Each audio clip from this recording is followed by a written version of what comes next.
Hello guys, ഈ sports ടോക്സിന്റെ പുതിയൊരു വീഡിയോയിലേക്ക് സ്വാഗതം. നിങ്ങൾ ഇതുവരെ സബ്സ്ക്രൈബ് ചെയ്തില്ലെങ്കിൽ ജസ്റ്റ് ഒന്ന് സബ്സ്ക്രൈബ് ചെയ്യാനായിട്ട് ശ്രമിക്കുക. അപ്പോൾ നമ്മുടെ first info sky sports conduct ചെയ്യുന്ന sky sports championship BGMA tournament prize pool അവർ ഇന്നലെ അനൗൺസ് ചെയ്തിരിക്കുകയാണ്. 40 ലക്ഷം രൂപയാണ് ഈ ഒരു ലാൻഡ് ഫൈനൽസിന്റെ പ്രൈസ് പൂൾ വരുന്നത്.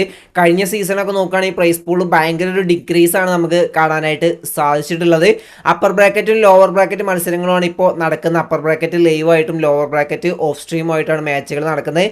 അപ്പർ ബ്രാക്കറ്റ് നമ്മൾ നോക്കുകയാണെങ്കിൽ 6 മാച്ചുകൾ അവസാനിച്ചപ്പോൾ ഗോഡ് സ്ട്രെയിൻ ആ ഒരു ഡോമിനേറ്റിംഗ് പെർഫോമൻസോട് കൂടിയിട്ട് പോയിന്റ്സ് ടേബിൾ ടോപ്പ് തന്നെ നിൽക്കുന്നുണ്ട്. 2 ചിക്കൻ ഡിന്നറാണ് ടീം സ്വന്തമാക്കിയത്. സാൻഹോക്കിൽ 9 ഫിനിഷസോട് കൂടിയുള്ള ചിക്കൻ ഡിന്നറും മിറാമറിൽ 11 ഫിനിഷസോട് കൂടിയുള്ള ചിക്കൻ ഡിന്നർ. ടോട്ടൽ 61 പോയിന്റാണ് ഗോഡ് സ്ട്രെയിൻ 6 മാച്ചുകൾ സ്വന്തമാക്കിക്കൊണ്ട് ആ ഒരു ആഷ് 1 പൊസിഷനിൽ നിൽക്കുന്നുണ്ട്.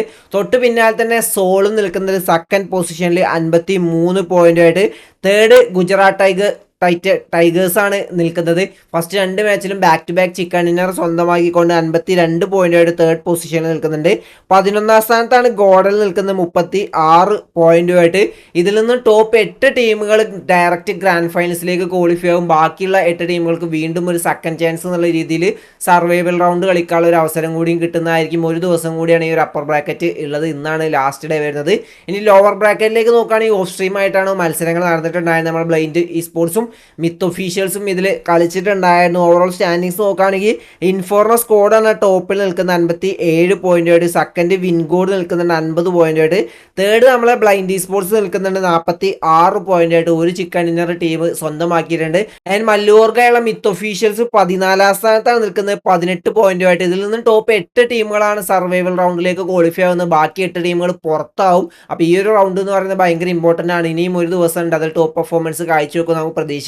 ആൻഡ് ബ്ലൈൻഡിന്റെ ലൈനപ്പിന്റെ അവസ്ഥ ഞാൻ നിങ്ങളോട് പറഞ്ഞിട്ടുണ്ടായിരുന്നു. ഏകദേശം സ്പ്ലിറ്റ് ആയ രീതിയിലാണ് ഉണ്ടായിട്ടുണ്ടായിരുന്നത്. ഇപ്പോഴത്തെ സ്കൈ സ്പോർട്സിന്റെ ഈ ഒരു ഇവന്റിൽ ഈവിളും മാക്കും ടീമിന്റെ കൂടെ കളിക്കുന്നുണ്ട്. പിന്നീട് 2 പുതിയൊരു പ്ലേയേഴ്സും കൂടിയാണ് ടീമിന്റെ കൂടെ കളിക്കുന്നത്. മേ ബി നിങ്ങൾക്ക് അടുത്ത റൗണ്ടുകളിൽ ചിലപ്പോൾ ലൈവ് സ്ട്രീം ആയിട്ട് തന്നെ പ്ലേയേഴ്സിനെ കാണാനായിട്ട് സാധിക്കുന്നതായിരിക്കും. Or maybe official announcement നമുക്ക് ഫ്യൂച്ചറിൽ ഉണ്ടായേക്കാം. എന്തായാലും നല്ലൊരു പെർഫോമൻസ് ഡേ 1 ഈ ഒരു ലൈനപ്പ് കാഴ്ചവെച്ചിട്ടുണ്ട്. എന്തായാലും നമുക്ക് വരുന്ന ദിവസങ്ങളിൽ ഈ ഒരു ടീമിന്റെ പെർഫോമൻസ് എങ്ങനെ ഉണ്ടാവുമെന്ന് നമുക്ക് നോക്കാം. ഏതായിരിക്കും ആ ഒരു 2 പുതിയ പ്ലേയേഴ്സ് ബ്ലൈൻഡിൽ ഇപ്പോൾ കളിക്കുന്നതെന്ന് നിങ്ങൾ ജസ്റ്റ് ഒന്ന് ഗസ് ചെയ്യാനായിട്ടും ശ്രമിക്കുക. അതിൻ്റെ ഒപ്പം തന്നെ നമ്മളെ ബ്ലൈൻഡിൽ ഉണ്ടായിരുന്ന IGL ഷാഡോ പുതിയൊരു മല്ലു ടീമിൽ ജോയിൻ ചെയ്തിരിക്കുകയാണ്. അതേ ഗൈസ് വോമെക്സി സ്പോർട്സിലാണ് നമ്മളുടെ ഷാഡോ ജോയിൻ ചെയ്തിട്ടുള്ളത്. അതിൻ്റെ അനൗൺസ്മെൻറ്റ് നിങ്ങൾക്ക് ഈ ഒരു വീക്ക് തന്നെ കാണാനായിട്ട് സാധിക്കുന്നതായിരിക്കും. ഇനി ഈ ഒരു ടീമിൻ്റെ പെർഫോമൻസ് എങ്ങനെയായിരിക്കും, ആ ഒരു T1 ലെവലിൽ ഈ ഒരു ടീം ഡോമിനേറ്റ് ചെയ്യുമോ ഇല്ല എന്നൊക്കെ നമുക്ക് കണ്ടു തന്നെ അറിയാം. അടുത്തത് ഒരു ലൈനപ്പ് ചേഞ്ച് ആണ്. നമ്മൾ 8 ബിറ്റിൽ ഉണ്ടായിരുന്ന പ്ലേയേഴ്സ് സിൻസിനാറ്റി കിഡ്സ് എന്ന് പറഞ്ഞ പുതിയൊരു ടീമിലേക്ക് ജോയിൻ ചെയ്തിരിക്കുകയാണ്. മൈറ്റി ജൂസി, ആദിത്യ, എയിംബോട്ട്, നിൻഷു തുടങ്ങിയുള്ള 5 പേരാണ് ഈ ഒരു പുതിയൊരു ടീമിലേക്ക് ജോയിൻ ചെയ്തിട്ടുള്ളത്. എൻ്റെ അടുത്തൊരു ഇൻഫോ എന്ന് പറയുന്നത് ഫിഫ വേൾഡ് കപ്പ് 2024 ഫുട്ബോൾ എന്ന് പറഞ്ഞ ഗെയിമിൽ ഇപ്പോൾ നടന്നുകൊണ്ടിരിക്കുന്നുണ്ട്. ഇന്ത്യ അതിൽ വേറെ ലെവൽ ഡോമിനേഷൻ ആണ് കാഴ്ചവെക്കുന്നത്. പക്ഷെ കൺസോൾ എന്ന് പറഞ്ഞ ആ ഒരു ഇതിൽ ടീമിന് ആ ഒരു പെർഫോമൻസ് കാഴ്ചവെക്കാനായിട്ട് സാധിക്കുന്നില്ല. 8ാം സ്ഥാനത്താണ് ടീം ഫിനിഷ് ചെയ്തത്. ടീം കൺസോളിൽ നിന്നും പുറത്തായിട്ടുണ്ട്. പക്ഷെ മൊബൈലിൽ വേറെ ലെവൽ ഡോമിനേഷനാണ് നമ്മളുടെ ടീം ഇന്ത്യ കാഴ്ചവെക്കുന്നത്. Especially team England, Spain, Japan, Indonesia തുടങ്ങിയ ടീമുകളെ ഒക്കെ തോൽപ്പിച്ചുകൊണ്ട് വേറെ ലെവൽ പെർഫോമൻസ് ആണ് കാഴ്ചവെച്ചിട്ടുണ്ടായിരുന്നത്. ഗ്രൂപ്പ് സ്റ്റേജിൽ ടീം 2ാം സ്ഥാനത്ത് ഫിനിഷ് ചെയ്തു 13 പോയിന്റായിട്ട്. അങ്ങനെ ക്വാർട്ടർ ഫൈനൽസിലേക്ക് ടീം ഇന്ത്യ ക്വാളിഫൈ ആയിരിക്കുകയാണ്. അതും ഈ ഒരു ഫുട്ബോൾ വേൾഡ് കപ്പിലാണ് ടീം ഇത്രയും അടിപൊളിയായിട്ട് കളിക്കുന്നത്. ഒറിജിനൽ ഫുട്ബോൾ നിങ്ങൾക്കറിയാം, വേൾഡ് കപ്പിലേക്ക് ഇന്ത്യക്ക് ക്വാളിഫൈ പോലും ആവാനായിട്ട് സാധിക്കാറില്ല. പക്ഷേ ഈ ഒരു ഫിഫ വേൾഡ് കപ്പിൽ ഇന്ത്യ വേറെ ലെവൽ ഡോമിനേഷനാണ് കാഴ്ചവെക്കുന്നത്. അപ്പോൾ ഈ ഒരു ഫുട്ബോൾ അല്ലെങ്കിൽ ഫുട്ബോൾ ലെവലിൽ ഇന്ത്യയിൽ നല്ല നല്ല പ്ലേയേഴ്സിനെ നമുക്ക് കാണാനായിട്ട് സാധിക്കുന്നുണ്ട്. ഒരുപാട് പേര് കേരളത്തിലും ഈ ഒരു ഫുട്ബോൾ കളിക്കുന്നവരുണ്ട്. അപ്പോൾ നിങ്ങളും മാക്സിമം ഈ ഒരു കോമ്പറ്റേറ്റീവ് ലെവലിലേക്കും കൂടി ഒന്ന് ട്രൈ ഔട്ട് ചെയ്യാനായിട്ട് ശ്രമിക്കുക. ഇൻ്റർനാഷണൽ ലെവലിൽ വരെ നിങ്ങൾക്ക് അച്ചീവ് ചെയ്യാൻ ഈ ഒരു ഗെയിമിൽ നിങ്ങൾക്ക് സാധിക്കുന്നതായിരിക്കും.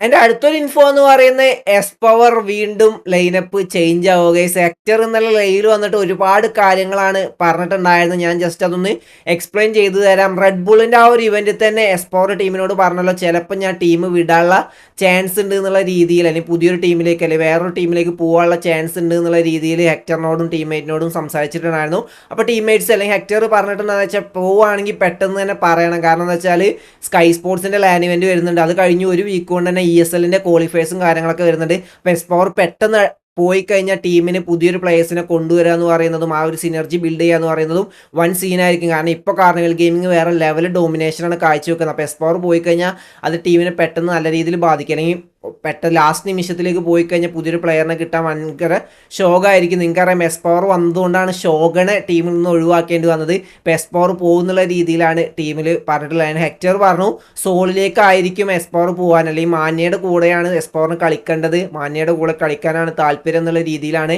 S power പറഞ്ഞുള്ളത്. മേ ബി സോളിൻ്റെ ഭാഗത്തുനിന്നുള്ള ഒരു ഓഫറും കിട്ടിയിട്ടുണ്ടായേക്കാം. എന്തായാലും എസ് പവർ ഇപ്പോൾ കൺഫ്യൂസ്ഡ് ആണ്, ഒന്നും ഉറപ്പിച്ച് പറയുന്നില്ല അങ്ങോട്ട് പോകണോ അല്ലെങ്കിൽ കാർണിവൽ ഗെയിമിങ്ങിൽ സ്ട്രിക്റ്റ് ചെയ്യണോ എന്നുള്ള കാര്യങ്ങളൊന്നും ഉറപ്പിച്ച് പറയുന്നില്ല. അത് ഉറപ്പിച്ച് പറഞ്ഞാൽ മാത്രമേ ഞങ്ങൾക്ക് മുന്നോട്ട് പോകാനായിട്ട് സാധിക്കുള്ളൂ എന്നാണ് ഹെക്ടർ ലൈവിൽ വന്നപ്പോൾ പറഞ്ഞിട്ടുണ്ടായിരുന്നത്. എസ് പവറിൻ്റെ അവസ്ഥ എങ്ങനെയാണ്?